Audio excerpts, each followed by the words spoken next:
کیوں؟ کیونکہ انہوں نے گناہ کو فیشن بنا دیا. انہوں نے گناہ کو فیشن کا نام دے دیا.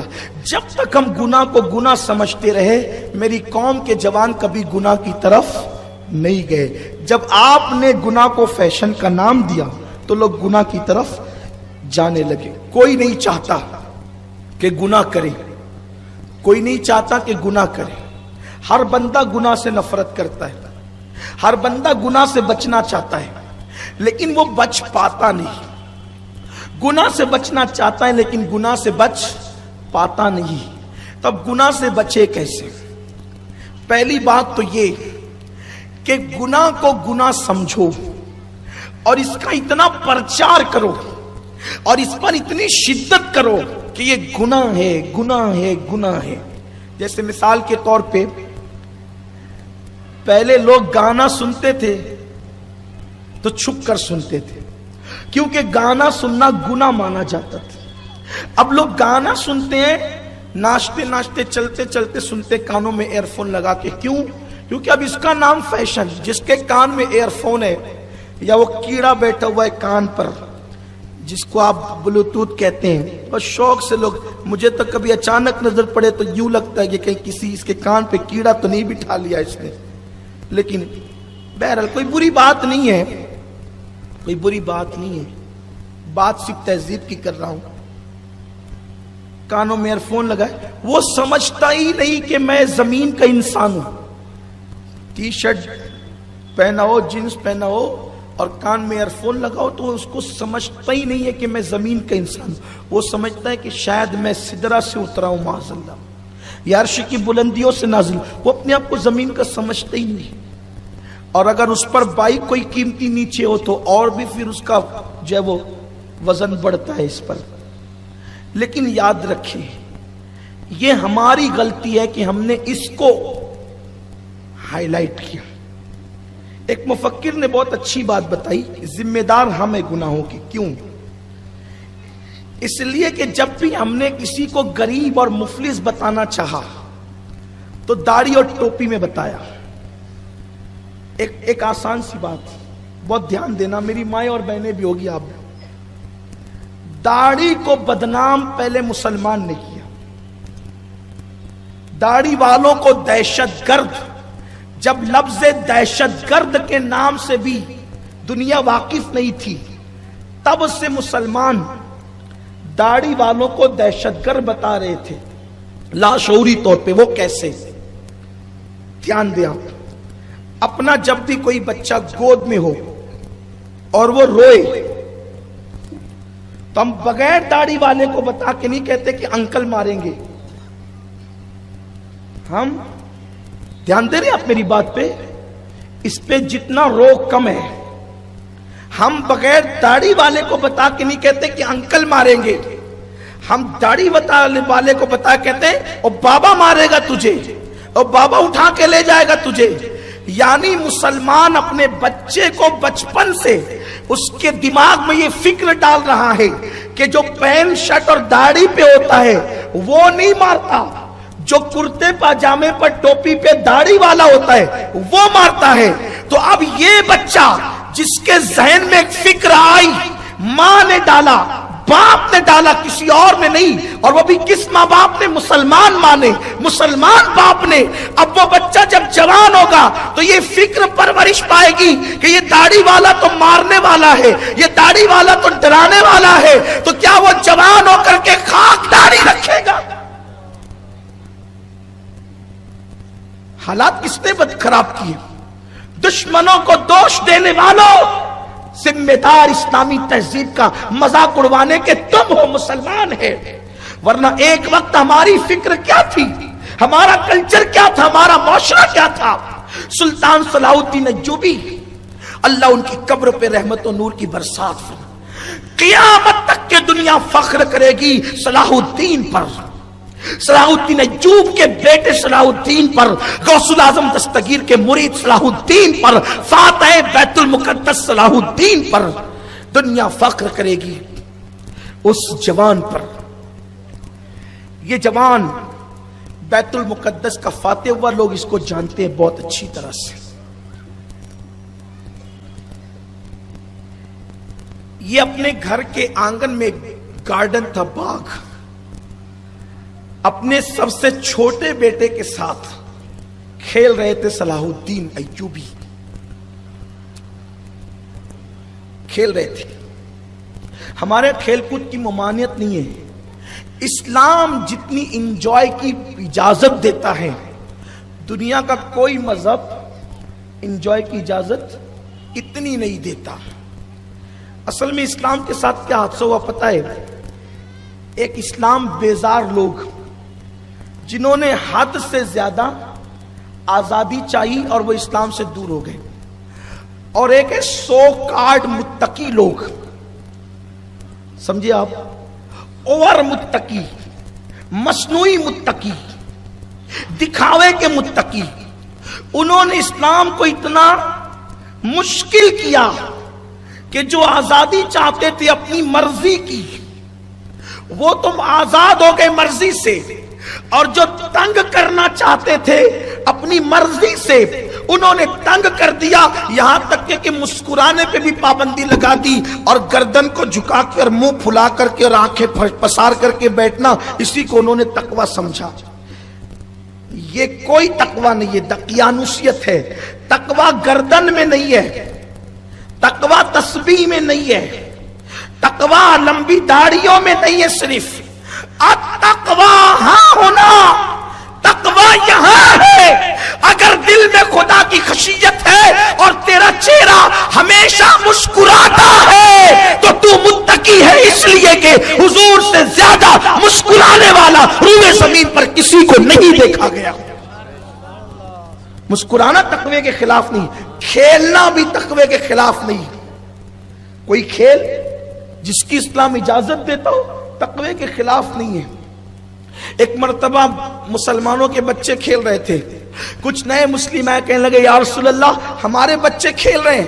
فرمایا کھیلنے دو تاکہ دنیا کو پتا چلے کہ ہمارے مذہب کے اندر رہبانیت نہیں ہے، ہم عبادت کے وقت عبادت کرتے ہیں اور کھیل کے وقت جائز کھیل کی اجازت بھی دیتے ہیں۔ تو حضور علیہ السلام نے خود کئی ایسے کھیل اختیار فرمائے جیسے کہ تیراکی کرنا۔ حضور علیہ السلام جب بچپن میں مدینہ منورہ گئے تھے اپنی امی کے ساتھ، تو مدینے کے ننھے ننھے بچوں کے ساتھ 6 سال کی عمر میں کنویں میں حضور تیراکی فرماتے تھے۔ پھر اس کے بعد تیر اندازی، کشتی، یہ سب کھیل تھے اس دور کے جو جسم کو مضبوط کرتے تھے۔ اب تو جسم کو مضبوط کرنے والے کھیل ہی نہیں رہ گئے، اب تو روح کو کمزور کرنے والے کھیل ایجاد ہو گئے۔ تو بہرحال میں یہ کہہ رہا تھا کہ انجوائے کی اجازت اسلام جتنی دیتا اتنا کوئی مذہب نہیں دیتا۔ اوروں کے یہاں ہنس نہیں سکتے، ہمارے یہاں تو مسکرانا بھی صدقہ ہے۔ مجھے پتا ہے کہ سردی کا موسم ہے، لیکن یہ بات کہہ رہا ہوں کہ مسکرانا بھی، اب میں یہ آپ کو نہیں کہوں گا کہ آپ سبحان اللہ اس پہ کہیں، سبحان اس لیے کہ سبحان اللہ کہنا بھی صدقہ ہے۔ سبحان اللہ۔ اب ذرا میں آپ کو دیکھ کے مسکرا دوں، آپ بھی مجھے دیکھ کے مسکرا دے، تاکہ مجھے بھی صدقے کا اور آپ کو بھی صدقے کا ثواب مل جائے۔ سبحان اللہ۔ اس کا مطلب ہمیشہ مسکراتے رہیں۔ منہ بگاڑ کر رہنا مومن کی شان نہیں ہے، ہونٹوں پہ تبسم رکھنا یہ ایمان والوں کی شان ہے، اور میرے نبی کی شان ہے جس کی تسکین سے روتے ہوئے ہنس پڑے، اس تبسم کی عادت پہ لاکھوں سلام۔ سبحان اللہ سبحان اللہ۔ بات دور نکل گئی، حضور کی جو محفل ہوتی تھی نا اس میں اتنی آزادی تھی کہ زمانے جاہلیت کے واقعات بھی بتائے جاتے تھے تو اس میں ہنسی مذاق بھی ہو جاتی تھی، زمانے جاہلیت کے شعراء کے اشعار بھی پڑھے جاتے تھے۔ یہ اسلام ہے، یعنی کہ ایک انجمن کے اندر ہر چیز تھی، وہاں آخرت کی فکر میں رونا بھی ہوتا تھا، اور وہاں کبھی کبھی ہنسنا بھی ہوتا تھا، مسکرانا بھی ہوتا تھا، یہ سب چیزیں ہوتی تھی۔ اسلام میں اتنی انجوائے کی اجازت ہے مسلمانوں، میرے بھائیوں، آپ کو حیرت ہوگی کہ صحابہ کرام آپس میں اتنا پیار کرتے تھے کہ جب وہ تربوز کھاتے تھے تو ان کی محفلوں کا تذکرہ یوں بھی آیا ہے، کسی محفل میں انہوں نے تربوز کھائے اور تربوز کے چھلکے مذاق میں ایک دوسرے کو پھینک کر کے مارے۔ یہ بھی ملتا ہے اسلام میں، اسلام میں یہ بھی ملتا ہے۔ حضور اپنی بیویوں کے ساتھ دوڑ لگاتے تھے، کبھی حضور کی بیویاں آگے نکل جاتی تھی، کبھی حضور آگے نکل جاتے تھے، اور جب حضور آگے نکلتے تھے تو مسکرا کے کہتے تھے کہ کل آپ نکل گئی تھی یا پہلے آپ نکل گئی تھی اور آج ہم آگے نکل گئے۔ یعنی یہ اسلام ہے۔ اسلام کی تعلیم کتنی عظیم ہے۔ تو ہم نے دین کو صحیح طور پہ پڑھا نہیں، سمجھا نہیں، سمجھنے کی کوشش نہیں کی، اور ہم نے جو ہے وہ معاذ اللہ اپنے طور پہ دین کو مشکل کرنے کی کوشش کی۔ تو میرے پیارے آقا صلی اللہ علیہ وآلہ وسلم کے دیوانوں، بات دور نکل گئی۔ تو میں یہ جو بات کہنے کے لیے چلا تھا کہ اسلام کے اندر جو ہے وہ مشکل نہیں ہے، اسلام آسانی کی بات کرتا ہے، اور اسلام جو ہے وہ آزادی دیتا ہے۔ اسلام تمہیں بتاتا ہے کہ کرنا کیا ہے۔ تم دوڑ سکتے ہو، تم بھاگ سکتے ہو، تم جو ہے وہ جائز کھیلوں کو کھیل سکتے ہو۔ تو اسلام کے قریب آؤ، دین کے قریب آؤ، دین کو سمجھنے کی کوشش کرو۔ مغربی تہذیب گندگی کو تمہارے اندر فیشن کے نام پر عام کر رہی ہے۔ تو میرے پیارے آقا صلی اللہ علیہ وآلہ وسلم کے دیوانوں، بات یہاں سے چلی تھی کہ سلطان صلاح الدین ایوبی اپنے بیٹے کے ساتھ کھیل رہے تھے ایک گارڈن کے اندر، باغ میں، چھوٹا بیٹا تھا۔ اب تو ہمارے پاس ٹائم بھی نہیں ہے بچوں کے ساتھ کھیلنے کے لیے، ہم نے اپنے بچوں کو لگا دیا ہے کہیں، ان کے لیے اپنے پاس کوئی ٹائم نہیں ہے۔ لیکن ان کو بھی ٹائم دو، وہ اللہ کی امانت ہے، ان کو بھی ٹائم دو۔ تم ٹائم دو گے تو صحیح رہنمائی ہوگی۔ ایسے میں ایک جو ہے وہ سپاہی آیا، اور آنے کے بعد کہا صلاح الدین سے، سلطان، انگریزوں کا آفیسر آپ سے کوئی بات کرنا چاہتا ہے، وہ ملنا چاہتا ہے۔ ان کا ایک وفد آیا ہے، ڈیلیگیشن ان کا آیا ہے، ایک وفد آیا ہے، وہ آپ سے ملنا چاہتا ہے۔ سلطان نے فرمایا کہ بلاؤ۔ جیسے وہ اندر آئے، سلطان کا چھوٹا سا بچہ ان کو دیکھ کر کے ڈر کے چھپ گیا، اور جب ڈر کے چھپا تو انگریز آفیسر جس کی ہیبت صلاح الدین کے حوالے سے بہت دلوں پر تھی، بلکہ یہاں تک کہا جاتا ہے کہ جب انگریزوں کے بچے نہیں سوتے تھے تو یہ کہا جاتا تھا انگلستان میں کہ بیٹا سو جاؤ ورنہ صلاح الدین آ جائے گا۔ یہ ہیبت تھی مسلمانوں کی، اللہ اکبر۔ تو یہ ہیبت تھی، تو آفیسر نے آگے بات کرنے کی بجائے کہا وہ بچہ جو بھاگ کر گیا جس کے ساتھ آپ کھیل رہے تھے، وہ چھپ کیوں گیا، کیوں وہ چھپا؟ تو کہا کہ وہ ہے کون، پہلے یہ تو بتائے۔ تو کہا میرا بیٹا ہے، چھوٹا بیٹا، چھوٹا سا بچہ تھا، میرا چھوٹا بیٹا ہے۔ وہ کہا اتنے بہادر باپ کا اتنا بزدل بیٹا، اتنے بہادر باپ کا اتنا بزدل بیٹا۔ چونکہ وہ تو تھا انگریز، اس نے تو بات ہی کرنی تھی۔ صلاح الدین اپنے بیٹے کو خوب جانتے تھے، مسکرا کے کہا ذرا اس کی بزدلی کی وجہ تو اس سے پوچھ لے، کیا وجہ ہے اس کی بزدلی کی، کیوں ڈر کے چھپ گیا؟ مجھے بھی حیرت ہے۔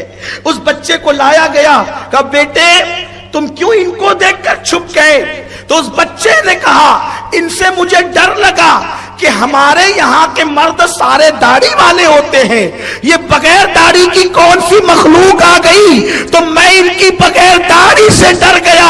حیرت ہے تمہارے بچے پہلے بغیر داڑھی والوں سے ڈرتے تھے اور اب تمہارے بچے داڑھی والوں سے ڈرتے ہیں۔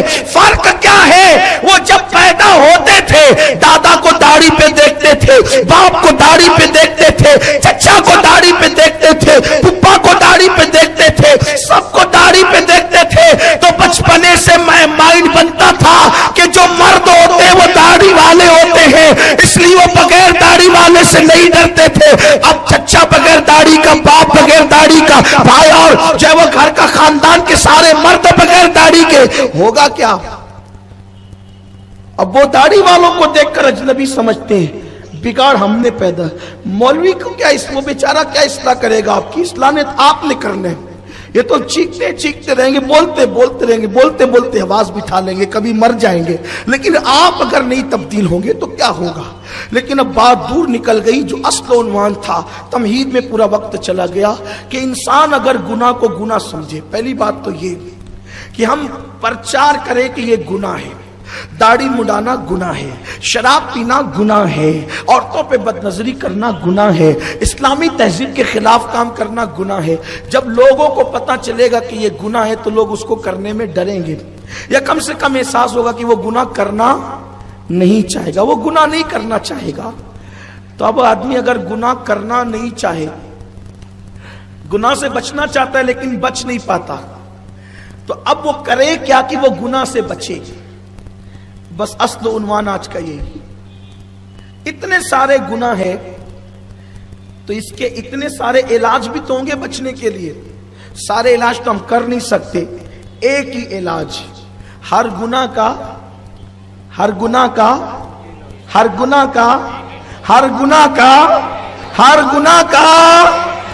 ایک ہی علاج. کیا؟ قرآن کہتا ہے ان الصلاۃ تنہا عن الفحشاء والمنکر. سبحان اللہ سبحان اللہ. یوں تو قرآن ہی میں کوئی شک نہیں، جس قرآن میں کوئی شک نہیں، اب وہ قرآن کہتا ہے بے شک. سبحان اللہ سبحان اللہ. آغاز کہاں سے ہو رہا ہے؟ انا بے شک الصلاۃ نماز عن الفحشاء والمنکر، بے شک نماز ہر برائی سے اور بے حیائی سے روک لیتی ہے. مطلب کیا کہ نماز پڑھو برائی سے بچو گے. نماز پڑھنا تمہارا کام ہے، برائی سے بچانا نماز کا کام ہے. نماز میں آنا تمہارا کام ہے، گناہ سے روکنا نماز کا کام ہے. برائی سے نماز کی پابندی کرنا تمہارا کام ہے، برائی سے روکنا نماز کا کام ہے. نماز کے لیے اللہ کے گھر تک آنا تمہارا کام ہے، گناہوں کے اڈوں سے روکنا نماز کا کام ہے. آپ کہیں گے نہیں، آج ہم اس بات کو جو آپ کہہ رہے ہیں مشاہدے میں کچھ الگ محسوس کرتے ہیں. آپ تو کہتے ہیں نماز پڑھو گناہ سے بچو، نماز پڑھو پاپ سے بچو، نماز پڑھو برائیوں سے بچو، گھر کے خدا کے گھر میں آؤ، گناہوں کے گھر سے بچو. لیکن ہم تو یہ دیکھتے ہیں جو 5 وقت کی نماز پڑھ رہا ہے وہ تجارت میں ڈنڈی بھی مار رہا ہے، جھوٹ بھی بول رہا ہے، غیبت بھی کر رہا ہے. ادھر مسجد سے نکلا ادھر کھڑے ہو کر گالی گلوچ بھی کر رہا ہے، ادھر مسجد سے نکلا ٹوپی اتاری اور عورتوں پہ بد نظری بھی کر رہا ہے.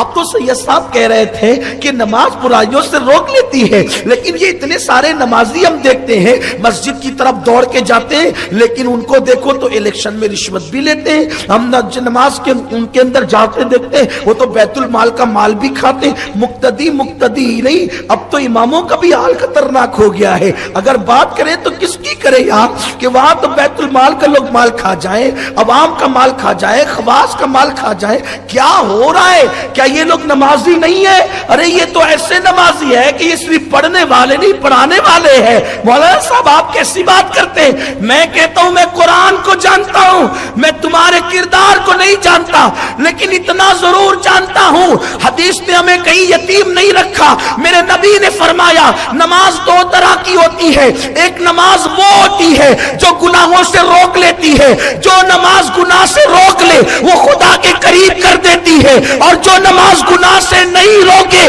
وہ خدا سے دور کر دیتی ہے. وہ نماز نہیں ہوتی، وہ اٹھک بیٹھک ہوتی ہے، وہ ورزش ہوتی ہے. ورزش کرنے والا کبھی گناہ سے نہیں بچ سکتا. ورزش کرنے والا اٹھک بیٹھک کرنے والے کا جسم مضبوط ہوتا ہے، اور جو نماز پڑھتا ہے اس کی روح مضبوط ہوتی ہے، اس کا دل منور ہوتا ہے، اس کا چہرہ منور ہوتا ہے. آپ کہتے ہیں ہاتھ تو یہ بھی اٹھاتے ہیں، ہاتھ وہ بھی اٹھاتا ہے، ہاتھ یہ بھی باندھتا ہے، ہاتھ وہ بھی باندھتا ہے، قرت وہ بھی کرتا ہے، قرت یہ بھی کرتا ہے، کمر اس کی بھی جھکتی ہے، کمر اس کی بھی جھکتی ہے، سر اس کا بھی زمین پہ آتا ہے، اس کا بھی آتا ہے. پھر دونوں کی نماز میں فرق کیا ہے؟ بس فرق اتنا ہے اس کی نماز پر پڑھ کے یہ احسان کرتا ہے، اس کی نماز پہ پڑھ کے یہ احسان کرتا ہے، اس کی نماز اس پر احسان کرتی ہے. اب جس کی نماز احسان والوں کی نماز ہے، یعنی پڑھ کے پھدکتا ہے میں نمازی میں نمازی میں نمازی، ٹھکانہ نہ طہارت کا نہ وضو کا نہ کچھ کا. اب احسان والی نماز کون سی ہے؟ جو واقعی نماز ہے. تو اس کو اللہ کے رسول نماز لانے والے نبی نے فرمایا ان تعبد اللہ کأنک تراہ فإن لم تکن تراہ فإنہ یراک، کہ عبادت ایسے کر گویا تو خدا کو دیکھ رہا ہے. سبحان اللہ سبحان اللہ. عبادت ایسے کر گویا تو خدا کو دیکھ رہا ہے. یہ منزل سب کو نصیب نہیں، یہ خواص کی منزل ہے، لیکن عوام کی یہ منزل ہو سکتی ہے. اگر تجھے یہ منزل نصیب نہیں، فَإِن لَمْ تَكُنْ تَرَاهُ كَأَنَّكَ تَرَاهُ، اگر یہ منزل تجھے کہ تو خدا کو دیکھے یہ منزل تجھے نصیب نہیں، تو فَإِن لَمْ تَكُنْ تَرَاهُ، خدا تجھے دیکھ رہا ہے. فَإِنَّهُ يَرَاكَ، اور وہ تو تجھے دیکھ ہی رہا ہے. اب دھیان دینا، صرف سمجھانے کے لیے، ملانے کے لیے نہیں. اگر سیٹھ دیکھ رہا ہو تو مزدور بولو صحیح سے کام کرتا ہے کہ نہیں کرتا. اب جب نماز میں کھڑا ہوگا کہ اللہ مجھے دیکھ رہا ہے تو بولو کیا کھو جائے گا، داڑھی سے کھیلے گا، چارہ کا تصور ہوگا کہ بکری کا چارہ لانا ہے، بچے کو اسکول پہنچانا ہے، ٹیوشن کی فیس بھرنی ہے، بیوی سے جھگڑا کر کے آیا ہے تو اب جا کر کرنا کیا ہے. یہ سب تو آپ کی نماز ہے. حضور فرماتے لا صلاۃ الا بحضور القلب، اس کی نماز ہی نہیں ہے جس کا دل حاضر نہیں. مسجد کو جسموں میں لانے والوں یہ نماز کبھی کام نہیں آئے گی، یہ تو بددعا دیتے ہوئے جاتی ہے نماز. اور جو نماز تم پڑھتے ہو، اب نماز کون سی پڑھیں؟ نماز حقیقت میں کون سی نماز ہے؟ قرآن کہتا ہے قد افلح المؤمنون الذین هم فی صلاتہم خاشعون، وہ بندے کامیاب ہو گئے جو اپنی نمازوں میں گڑ گڑاتے ہیں. اب بس اسی پر بات ختم ہوگی. نماز تو ہم پڑھ رہے ہیں، لیکن نماز پڑھیں کیسے؟ کون سی نماز پڑھیں؟ رسول اللہ نے جیسی پڑھی ہے ان کے مطابق، ان کے طریقے کے مطابق پڑھیں. اولیاء اللہ نے، صحابہ نے جیسی پڑھی ویسے پڑھے. دیکھو اپنی نماز کیسی ہے. نماز میں ہاتھ اٹھایا، دل کے اندر غرور لایا، دل کے اندر تکبر کا سودا سمایا، دماغ کے اندر تکبر کا سودا سمایا. یہ نماز کبھی کامیاب نہیں کر سکتی. کیسے کرے؟ اللہ اکبر زبان سے کہے اور دل میں یہ تصور کرے کہ اللہ کے سوا کوئی بڑا نہیں ہے، میں بڑا نہیں ہوں، بڑا اللہ ہے. کون بڑا ہے؟ بڑا اللہ ہے. اور اس کے بعد جب اللہ اکبر کہے، اللہ اکبر، یہ اللہ اکبر کیوں کہتے ہیں آپ کو پتا ہے؟ اس کی بہت سی حکمتیں ہیں. یہ بغیر ہاتھ اٹھائے بھی تو اللہ اکبر ہو سکتا تھا. یہ ہاتھ اٹھا کے کیوں ہوتا ہے؟ جب کوئی ڈوبنے والا ڈوبتا ہے نا تو وہ ہاتھ اٹھا دیتا ہے، گویا کہ وہ بتاتا ہے اللہ اب تیرے سوا میرا کوئی سہارا نہیں. تو ڈوبنے والا ہاتھ اٹھا کر کہتا ہے تیرے سوا میرا کوئی سہارا نہیں. اور نماز پڑھنے والا ہاتھ اٹھا کر کہتا ہے میں نے پوری دنیا سے ہاتھ اٹھا دیا، بچوں سے ہاتھ اٹھا دیا، بیوی سے ہاتھ اٹھا دیا، کاروبار سے ہاتھ اٹھا دیا، سب سے ہاتھ اٹھا دیا. آج تیرے در پہ کھڑا تیرا مہمان بن کر صرف تو میرا ہے اور میں تیرا ہوں، بس یہی رشتہ ہے، باقی سارے رشتے اپنی جگہ ہے. میرے آقا علیہ السلام کے پیارے دیوانوں، کیسی نمازیں پڑھی جاتی تھی. نمازوں میں گڑ گڑانے کا حکم ہے، اللہ کے خوف سے رونے کا حکم ہے. جب سورہ فاتحہ پڑھو الحمدللہ رب العالمین تو تصور کرو رب العالمین کی شان کیا ہے. الرحمن الرحیم، تصور کرو وہ رحمان اور رحیم کی شان کیا ہے. اللہ وَإِيَّاكَ نَعْبُدُ وَإِيَّاكَ نَسْتَعِينُ، ہم تجھی کو پوجتے، تیری عبادت کرتے ہیں اور مدد بھی تجھی سے طلب کرتے ہیں. تصور کرو کہ اس کی شان کیا ہے، عطا کی، اس کی سخا کی شان کیا ہے. آئیے اللہ اکبر. اپنی نماز تو مسجد کی ڈیزائن دیکھنے میں ختم ہو جاتی ہے. کون کیا کر رہا ہے، کس کی انگلی لگی ہے پیٹ زمین سے، انگلیوں کے پیٹ کس کے زمین سے لگے، کس کے اٹھے ہوئے، امام صاحب کیا کر رہے ہیں، بازو والا کیا کر رہا ہے، پیچھے والا کیا کر رہا ہے. یہ اپنی نماز کا حال ہے. لیکن سنیے بہت پیاری سی بات.